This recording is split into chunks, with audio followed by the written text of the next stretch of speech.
এর জন্মদিন উপলক্ষে তো ওই অসহায় মানুষগুলোকে খাওয়াতে চলে গিয়েছিলাম। তো এই দিদিভাই শুয়েছিল না খেয়ে দেয়ে।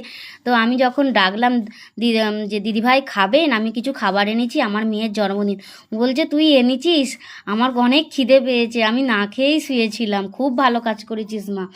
বলে আমি তো যাই হোক, যেহেতু সেদিনে নীলের বাতি ছিল, সেই জন্য ভাত ফাত কিছু নিয়ে যাইনি। মানে আমি শুকনো শাকনা নিয়ে গেছিলাম, লুচি, ঘুগনি, সিমুই এইগুলো নিয়ে গেছিলাম। কারণ সেদিনে তো ভাত খেতে ছিল না, তার জন্য ভাত নিয়ে যাইনি, আমি এইটাই নিয়ে গিয়েছিলাম। তো এই মানুষগুলোকে দেখে না আমার এত মানে খারাপ লাগে, সেই জন্য মাঝে মাঝেই আমি চলে যাই এনাদের কাছে। কিছু উপলক্ষ পেলেই আমি চলে যাওয়ার চেষ্টা করি, যে ওনাদেরকে গিয়ে খাইয়ে আনার চেষ্টা করি।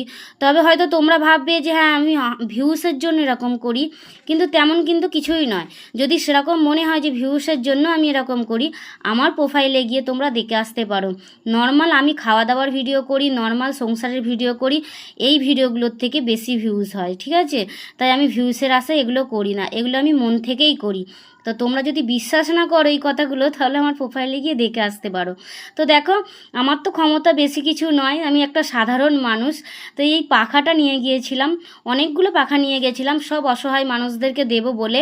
তো ওনাদের তো শীতকালে কম্বল দিয়েছি, আর গরমকালেই পাখাগুলো দিলাম। কত আশীর্বাদ